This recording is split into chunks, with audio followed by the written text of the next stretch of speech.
नमस्कार, आप सभी का स्वागत है IND24 में और मैं हूं आपके साथ सुनील विश्वकर्मा।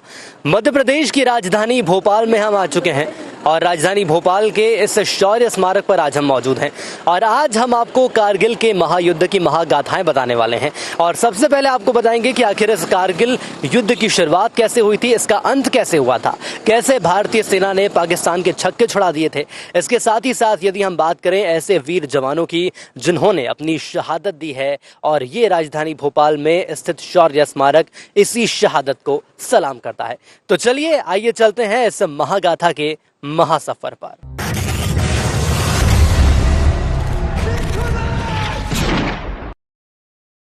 तो मध्य प्रदेश के मुख्यमंत्री शिवराज सिंह चौहान जिन्होंने ये सोचा कि आखिर एक ऐसा भवन कैसे बनाया जाए जिसमें कि शहीदों का जो रक्त है, शहीदों का जो खून है और इसके अलावा यदि देशभक्ति की भावना है उस भावना को हम प्रदर्शित कैसे करेंगे, कैसे शौर्य की वीर गाथा दिखाएंगे, जिसके लिए मध्य प्रदेश की राजधानी भोपाल को चुना गया और राजधानी भोपाल में निर्माण हुआ शौर्य स्मारक का। जी हाँ, तो आइए सबसे पहले हम बात करते हैं शौर्य स्मारक की। तो शुरुआत होती है भारत माता से और जैसा कि तस्वीरों के माध्यम से आप देख सकते हैं कि शौर्य स्मारक की शुरुआत भारत माता के इस प्रतीक चिन्ह से हुई है।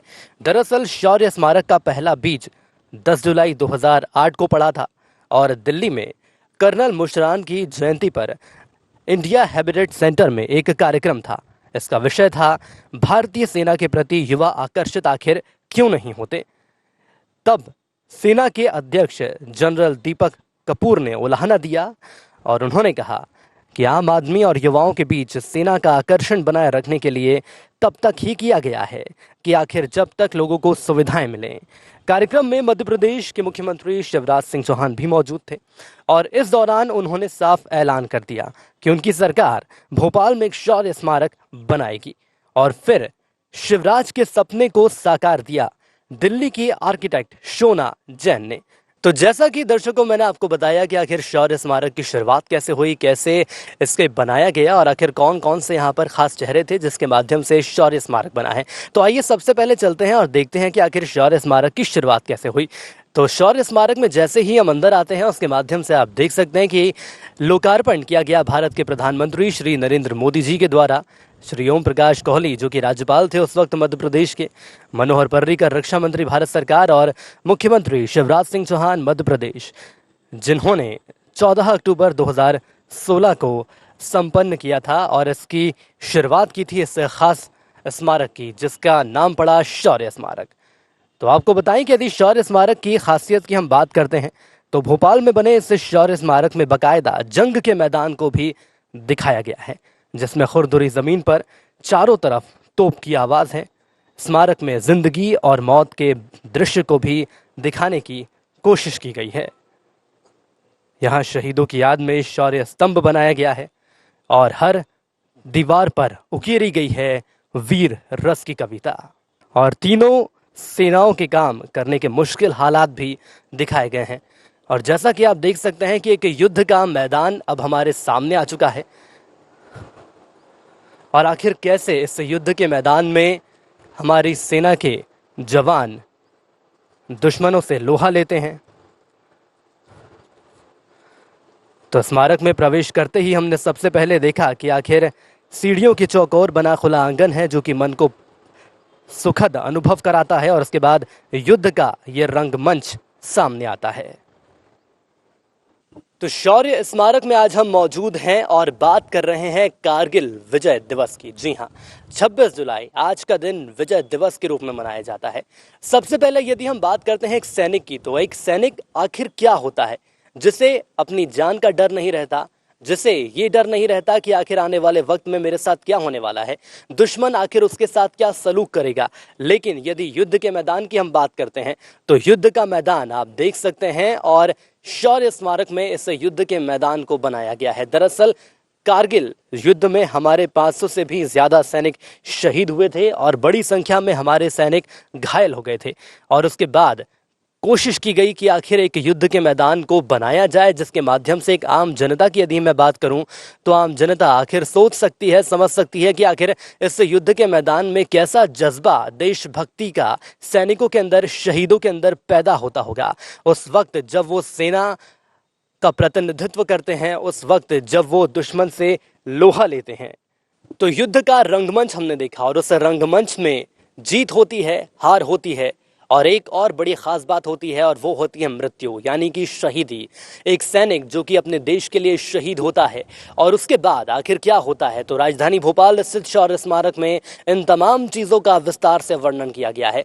तो युद्ध के स्मारक के बाद और युद्ध के रंगमंच के बाद अब हम बात करेंगे मृत्यु की। तो आइए मैं आपको लिए चलता हूँ और बताता हूँ कि आखिर इसके बाद, युद्ध के बाद क्या होता है। तो जैसा कि तस्वीर के माध्यम से आप देख सकते हैं, डेथ यानी कि मृत्यु। युद्ध के मैदान के बाद एक सैनिक जो कि होता है और उस सैनिक की शहीदी पर हजारों, लाखों, करोड़ों भारतीय वासियों को गर्व होता है। और जैसा कि आप देख सकते हैं, मृत्यु पर विजय। जी हाँ, विक्ट्री अवर डेथ। जी, बहुत अच्छा महसूस होता है। काफ़ी गर्वान्वित फील करते हैं हम लोग, बिकॉज़ मैं भी एक मिलिट्री बैकग्राउंड से ही हूँ। तो जब हम लोग यहाँ आते हैं और हम लोग यहाँ देखते हैं कि हाँ, हमारे जवानों ने अपनी शहादत दी है हमारी सुरक्षा के लिए, अपने परिवारों से दूर रह करके वो हमारी सुरक्षा करते हैं, तो मतलब काफ़ी गर्व महसूस होता है कि हाँ, मेरे फादर भी इसी फील्ड से हैं। और बीइंग अ मिलिट्री किड, मतलब it's like really mesmerising thing for us. बाहर बाहर से लोग आते हैं यहाँ पे। अगर कोई भोपाल आता है तो वो शौर्य स्मारक आना तो कभी नहीं भूल सकता, क्योंकि ये उसकी एक बहुत बड़ी खासियत है भोपाल की। और इसने सिर्फ मध्य प्रदेश का ही नहीं, शौर्य स्मारक मुझे लगता है पूरे इंडिया में शायद ही कहीं इतनी अच्छे तरीके से, जहाँ पे हमारे देश के सैनिकों के बारे में बताया गया हो, शायद पूरे इंडिया में मुझे लगता है और कहीं नहीं है, सिर्फ एक भोपाल है जहाँ पे इतना अच्छा देखने को मिल जाता है। तो कारगिल युद्ध, जिसे कारगिल संघर्ष के नाम से भी जाना जाता है, और मैं आपको बता दूं कि कारगिल युद्ध जो था वो 18,000 फीट ऊंचाई पर लड़ा गया था। तो ऐसे में आप ये खुद समझ सकते हैं कि आखिर इतनी ऊंचाई पर जब युद्ध लड़ा गया था तो भारतीय सैनिकों के पास ऐसे कौन से आधुनिकतम हथियार थे। हालांकि मैं आपको ये बता दूं कि आधुनिक हथियारों की यदि हम बात करें तो इस वक्त हम शौर्य स्मारक में मौजूद हैं। हालांकि हमारे पास बोफोर्स तोप तो नहीं है, लेकिन मैं आपको बता दूं कि जो तोप आप देख रहे हैं ये किसी बोफोर्स तोप से भी कम नहीं है। दरअसल 18,000 ऊंचाई फीट पर कारगिल का युद्ध हुआ था, जिसे कारगिल संघर्ष के नाम से भी जाना जाता था। इस युद्ध का प्रमुख कारण था बड़ी संख्या में पाकिस्तानी सैनिकों को पाक समर्थित आतंकवादियों का लाइन ऑफ कंट्रोल, यानी भारत पाकिस्तान की वास्तविक नियंत्रण रेखा के भीतर प्रवेश कर कई महत्वपूर्ण पहाड़ी चोटियों पर कब्जा कर लेह लद्दाख को भारत से जोड़ने वाली सड़क को नियंत्रण हासिल कर सियाचिन और ग्लेशियर पर भारत की स्थिति को कमजोर करना था। 2 महीने से ज्यादा चले इस युद्ध में भारतीय थल सेना व वायुसेना ने लाइन ऑफ कंट्रोल पार न करने के आदेश के बावजूद अपनी मातृभूमि में घुसे आक्रमणकारियों को मार गिराया, जिसके बाद स्वतंत्रता, या ये कहें आजादी, जिसका अपना मूल्य होता है, वीरों के रक्त से उसे चुकाया। हिमालय से ऊंचा हमारे जवानों का साहस था। 500 से अधिक वीर योद्धा शहीद हुए, 1300 से ज्यादा घायल हुए, जिन्होंने अपने जीवन के 30 बसंत भी नहीं देखे थे। इन सिपाहियों ने भारतीय सेना की शौर्य व बलिदान की सर्वोच्च परंपरा का निर्वहन किया, जिसकी सौगंध हर सिपाही तिरंगे के समक्ष लेता है। तो हिमालय से ऊंचा हमारे सैनिकों का साहस था, जी हाँ, जिनकी शहादत को पूरा हिंदुस्तान सलाम करता है। लेकिन क्या आपको पता है कारगिल युद्ध से जुड़ी हुई कुछ ऐसी बातें जिनकी शुरुआत आखिर कहाँ से हुई है और उसका अंत कहाँ पर हुआ है? ये शायद बहुत कम लोगों को पता है। तो आइए कुछ ऐसी अनछुई बातों को हम आज आपको बताने वाले हैं कि आखिर कारगिल युद्ध की शुरुआत कहाँ से हुई थी। तो युद्ध से 10 जुड़ी हुई बातें कुछ इस प्रकार हैं। एक चरवाहे ने भारतीय सेना को कारगिल में पाकिस्तान सेना के घुसपैठ कर कब्जा जमा लेने की सूचना 3 मई 1999 को दी गई, जिसके बाद भारत ने एलओसी पर से पाकिस्तानी सैनिकों को खदेड़ने के लिए कारगिल सेक्टर में ऑपरेशन विजय अभियान चलाया था। 26 जुलाई को भारत ने कारगिल में जीत हासिल की, कारगिल युद्ध जीता था। कारगिल युद्ध में भारतीय सेना ने पाकिस्तान के 3000 सैनिकों को मार गिराया था। और आपको बता दें कि यह युद्ध 18,000 फीट की ऊंचाई पर लड़ा गया था। कारगिल युद्ध में भारत के 500 से ज़्यादा जवान शहीद हुए और 1363 से ज़्यादा जवान घायल हुए थे। और आपको बता दें कि बोफोर्स तोपें कारगिल की लड़ाई में सेना के बेहद काम आई थीं। भारतीय सेना को कारगिल के युद्ध में बड़ी मुश्किलों का सामना करना पड़ा था। पाकिस्तानी सैनिक ऊंची पहाड़ियों पर बैठे थे और हमारे सैनिकों को गहरी खाई में रहकर उनसे मुकाबला करना था। भारतीय जवानों को लेकर रात में चढ़ाई कर ऊपर पहुंचना पड़ रहा था, जो कि बेहद जोखिमपूर्ण था। भारतीय वायुसेना ने कारगिल युद्ध में बड़ा योगदान दिया था। भारतीय वायुसेना ने 32,000 फीट की ऊंचाई से एयर पावर का उपयोग किया और भारतीय वायुसेना ने पाकिस्तान के खिलाफ MiG-27, MiG-29 का इस्तेमाल किया और जहां भी पाकिस्तान ने कब्जा किया वहां बम गिराए थे। इसके साथ ही पाकिस्तान के कई ठिकानों पर R-77 मिसाइलों से भी हमला किया गया था। तो राजधानी भोपाल के शौर्य स्मारक में आज हम मौजूद हैं और मैं आपको बता दूं कि शौर्य स्मारक में जैसे जैसे हम आगे बढ़ते जा रहे हैं वैसे वैसे तमाम पड़ाव हमारे सामने आ रहे हैं। सबसे पहले हमने युद्ध का मैदान देखा, भारत माता को हमने देखा और उसके बाद आखिर मौत के बाद विजय कैसे हासिल की जाती है उसे देखा। लेकिन इसके अलावा यदि हम बात करें सैनिकों के खून की, तो आखिर खून का कितना बलिदान होता है वो आप देख सकते हैं। और जैसा कि तस्वीरों के माध्यम से आप देख सकते हैं, नमस्कार साइनेस से किया जाएगा शहीदों को नमन। जी हाँ, जो एक खून की बूंद आप देख रहे हैं, इस खून की बूंद को बनाया गया है और प्रवेश द्वार के पास नमस्कार की मुद्रा वाला करीब 20 फीट ऊंचा और 15 फीट चौड़ा ये साइनेस लगा है, जो कि शहीदों की ओर से मातृभूमि को प्रणाम करने का एक भाव दर्शाता है। शहीदों के बलिदान को बताने के लिए इसका रंग खून की तरह लाल रखा गया है। मध्य प्रदेश में एक ही बना हुआ है, यहाँ का गार्डन भी देखने लायक है और एक बहुत अच्छी चीज़ बनी भोपाल के हिसाब से। भोपाल का एक ही पार्क है, बहुत अच्छी सुंदर पार्क है।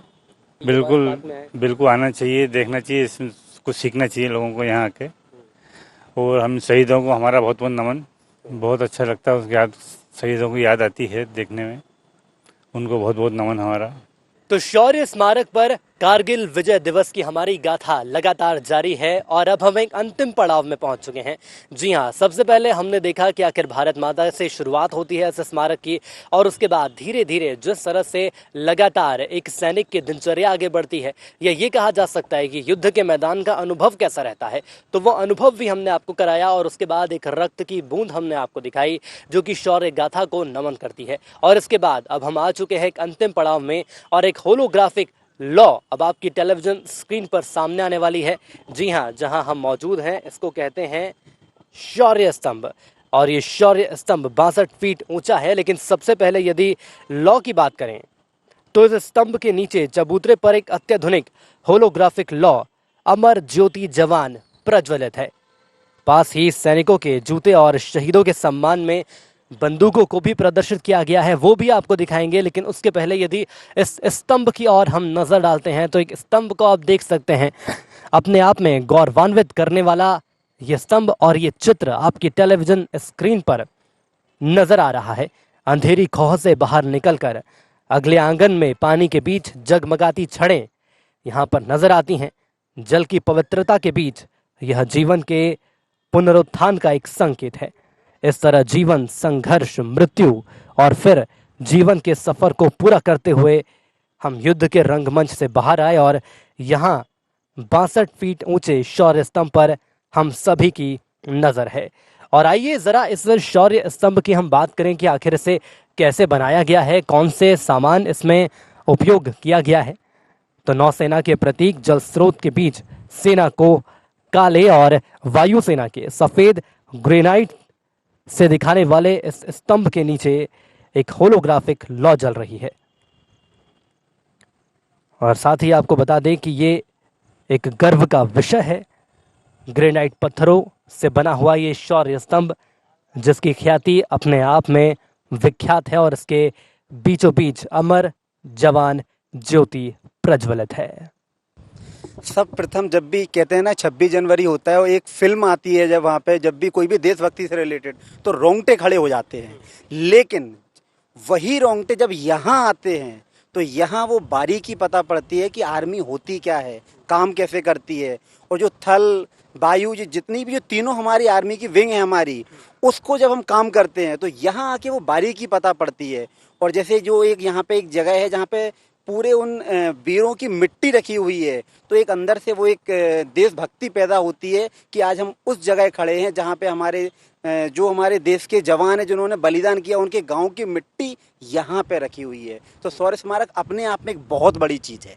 मैं सबसे पहले यही कहना चाहूँगा, क्योंकि जैसे हम एक शब्द सुनते हैं पार्क, तो पार्क में हम जब भी जाते हैं तो पार्क में हम एक अलग ही विचारधारा लेके जाते हैं, बट ये वो पार्क है जो देश का एकमात्र ऐसा पार्क है जहाँ चारों मतलब एक एक पेड़ पौधे की रग रग में देशभक्ति समाई हुई है। तो ये वो पार्क है। तो मैं सारे देशवासियों से और हर व्यक्ति से यही कहना चाहूँगा कि जैसे कहते हैं ना कि आगरा जाओ तो पेठा खाओ, मथुरा जाओ तो ये करो, लेकिन अगर मध्य प्रदेश आओ और वो भी हमारी राजधानी भोपाल आओ तो शौर्य स्मारक जरूर आइए।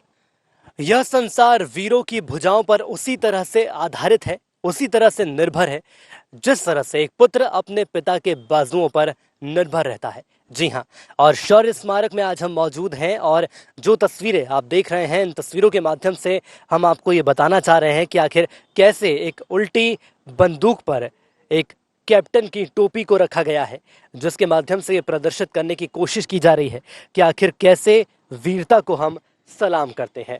जी हाँ, वीरों की हम बात कर रहे हैं और शूरवीर हर स्थिति में सम्मान का अधिकारी है। वीरता से बढ़कर तीनों लोकों में कुछ भी नहीं है। वीर सबका पालनहार है और सब कुछ वीर पर ही निर्भर करता है। और इसके ठीक सामने यदि हम बात करते हैं तो वीरों को श्रद्धांजलि देने के लिए तमाम ऐसे स्तूप बनाए गए हैं, लेकिन ये टोपी और ये बंदूक वीरों के सम्मान का एक प्रतीक है। और यदि वीरों की बात करते हैं तो दुष्यंत कुमार की लिखी वो पंक्तियां याद आती हैं जिसमें वो ये कहते हैं कि कुछ भी बन, बस कायर मत बन। बहुत बढ़िया और बहुत प्राउड फील होता है, क्योंकि कंट्री में जो सबसे कहना चाहिए कि एक प्राउड वाली फील आती है कि जब भी हमारे आर्मी भाई या इनकी न्यूज़ आती है, कभी सुनते हैं कि इन्होंने कितना त्याग बलिदान दिया है, कितनी मुश्किलों में ये लोग तैनात रहते हैं, चाहे ठंड हो, गर्मी हो, कैसा भी मौसम हो। हम लोग तो मौसम में जल्दी बीमार पड़ जाते हैं, पर ये फील करके जबकि वो उसमें युद्ध कर रहे हैं उस पर्टिकुलर सीज़न में, तो ये हम सोच के इतने हैरान हो जाते हैं। वो लोग तो उस पर्टिकुलर कंडीशन में सह रहे हैं सब और दुश्मनों का सामना कर रहे हैं, तो और उनकी वजह से ही हम सुकून से घूम फिर रहे हैं। तो सैल्यूट है उनको। वैसे तो देशभक्ति हमारे दिलों में रहती है, कभी जाती नहीं है, बट अगर यहाँ ऐसी जगह पे आते हैं तो वो भावनाएं बाहर आ जाती हैं। वो कहीं ना कहीं जो अंदर दबी रहती हैं वो ऐसी जगह ही आके हमें फील आती हैं। तो ऐसा आना चाहिए, मैं कहता हूँ फ्रीक्वेंटली आना चाहिए हमें ऐसी जगहों पर, क्योंकि ये चीज़ एहसास कराती है कि जो भी हम आज हैं, मतलब वो सैनिकों की वजह से हैं, क्योंकि उनकी रक्षा, उनके डिफेंस की वजह से ही आज हम लोग सुकून से घूम फिर रहे हैं। वरना तो आपने देखा होगा पाकिस्तान है, चाइना है, आए दिन उनकी खबरें आती हैं कि कैसे वो युद्ध कर रहे हैं, कैसे वो हम पे अटैक कर रहे हैं। तो ये हमारे सैनिक भाई हैं जो जूझ रहे हैं उन लोगों से, जो लाइव जूझ रहे हैं, और उन्हीं के एक्सपीरियंस की वजह से मतलब हम लोग इतना सिविलियंस इतना एंजॉय करते हैं। वैसे तो ये एक पूरे भारतवर्ष का दिवस माना जाएगा, क्योंकि अगर हमारे लिए एक सोल्जर्स कुछ कर रहे हैं तो हम सबको उस चीज़ के लिए अप्रिशिएट करना चाहिए। प्लस उनके लिए कुछ जो भी हम बेस्ट कर पाएँ, एक छोटा सा भी अगर एफर्ट कर सकते हैं तो हमें वो करना चाहिए। तो उनकी याद में हमें उनको सैल्यूट करना चाहिए। उनके त्याग बलिदान को हमें भी इंस्पायर होना चाहिए, हमें भी उनसे, कि कैसे वो डिसिप्लिन रहते हैं। और यही हमें अपनी नॉर्मल लाइफ में भी अगर हमें सक्सेस पाना है तो उनसे ये सब चीज़ें हमें सीखनी चाहिए कि कैसे डिसिप्लिन रहते हैं, कैसे डेडिकेटेड रहते हैं, और कैसे, जैसे अपन तो हर फेस्टिवल एंजॉय करते हैं, बट वो हर फेस्टिवल में कहीं ना कहीं ड्यूटी दे रहे होते हैं। तो ये चीज़ें हमें सिखाती है कि अगर सक्सेस पाना है तो आपको उनसे सीखना पड़ेगा। कैप्टन विक्रम बत्रा, जी हाँ, ये नाम तो हम सभी ने सुना है, लेकिन क्या आपको पता है ये एक नाम ही नहीं, अपने आप में एक मिसाल है। जी हाँ, ये दिल मांगे मोर, ये कैसा शब्द है जो कि इस मिशन में कैप्टन बत्रा का पर्याय बना। और जब हिंदुस्तान ने करगिल पर विजय हासिल करी उसके बाद ये नारा बना और इसी ऑपरेशन के सहारे हिंदुस्तान ने करगिल में विजय हासिल की। तो जैसा कि शौर्य स्मारक में आज हम मौजूद हैं और वीर सपूतों की यदि हम बात करें तो ये तमाम वीर सपूतों के नाम हैं। और फिलहाल यदि कारगिल के अलावा हम बात करते हैं तो 1962 की वो लड़ाई भी आपको याद होगी जो कि भारत और चीन के बीच में लड़ी गई थी। भारत और चीन के बीच में वो बड़ी लड़ाई थी। और 1962 के बाद यदि हम बात करते हैं तो 1965 में भारत और पाकिस्तान के बीच युद्ध हुआ था और इस युद्ध में भारत ने जीत हासिल की थी। और इस वक्त जो टेलीविज़न स्क्रीन पर आप देख रहे हैं ये तमाम सिपाही, गार्ड्समैन, राइफलमैन, गनर, उन सभी के नाम हैं जो कि इस लड़ाई में शहीद हुए। कोई राजपूताना राइफल से था तो कोई कुमाऊं से था, कोई तोपखाना से था, कोई गार्ड्स था, कोई इंजीनियर्स थे जो कि इस लड़ाई में शहीद हुए हैं। 1965 के बाद अब बारी आती है 1971 की। तो 1971 में भी एक युद्ध हुआ था।